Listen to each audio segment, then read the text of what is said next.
Hey everyone, Dominator here from the Infectious Racing Club. Gonna go over the Honda Civic Type-R car Riot. You'll notice in particular this format requires a top 1% instead of the typical top 5% in order to reach the guaranteed 2 epic import parts for this car and the 10 usual packs of parts. You just watched my run at 149.5. I don't think that's enough for top 1%, but this is basically what I am doing at the moment and just trying to shave off as much time as possible. Of course, if I improve my time, then I will repost the video.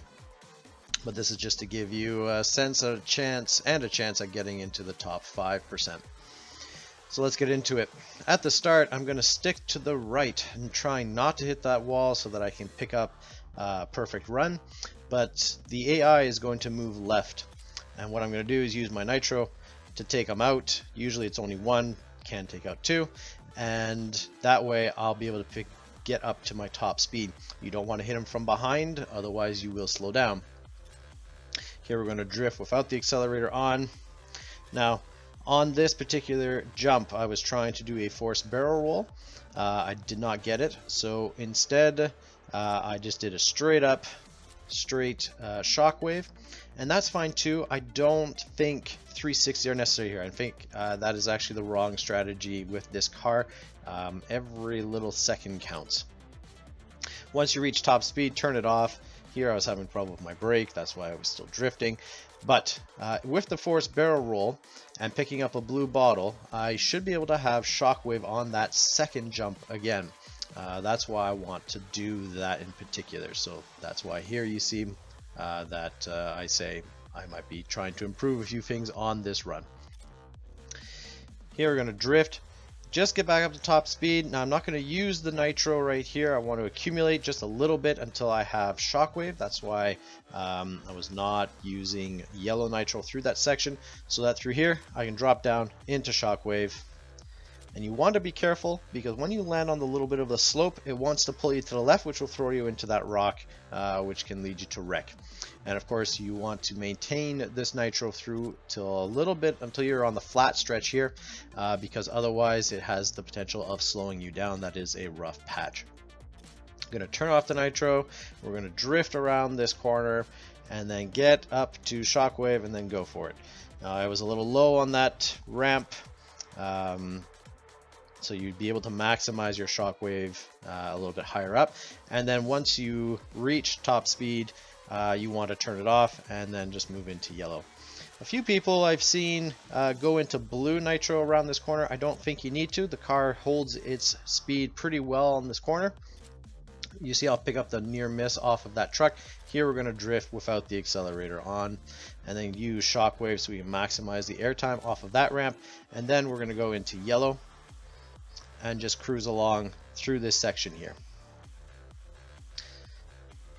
Off of this ramp we're going to go right, and so we're going to go into orange, turn it off, have shockwave, climb up the bank a little bit so that I get some air time, and then turn it off, and then turn it off completely in order to conserve the nitro for this section here. I want to go into a blue nitro state because this grassy patch will crazily slow you down.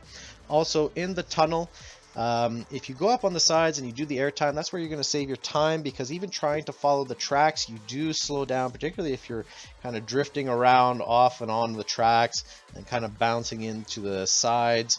So that's why we try and get a nice smooth air. A little bit of air time through there to avoid most of that and just kind of plow through it easier. We'll move into blue, then I'll move into orange, and again I'm going to turn it off as what I need to and make sure I have enough for shockwave, and then engage shockwave off this ramp here. Then we're going to drift around here, just what we need until we have shockwave again. Now the shockwave is not long enough, or I should say the nitro isn't efficient enough to maintain shockwave from dropping down, so you're crossing from the upper road to the lower road, so there's a little bit of air time there. but it doesn't endure long enough to reach this ramp, so you will have to turn it off, move into orange so that at least you have some nitro hitting that ramp. Here again, I'm going to turn it off just as we land, and unfortunately I didn't hit that bottle. I was just inches away. I would have went into shockwave around there. Here, just went into orange to get back up to my top speed quickly, and then back into yellow and get some near misses off that car, and if you can, that one too. And then through here, I'm going to turn it off, and I'd like to get a near miss off of that car there, but I was not properly angled. And the reason for that is right through this section here, I want to be in blue nitro, so I'm going to get it started. I'm going to try and hug that fence line as much as possible, and then cut over and hug that fence line as much as possible. The reason for that is that it will help line me up better for the finish line, but also, as you can see, there is dirt patches here. They do slow you down a lot if you are not in a nitro state. It is over, game over. It is a killer on the car. That's why we're in blue. And then we'll get back onto the road and plow through to the finish line. The 149.5, good enough for 62nd at the moment.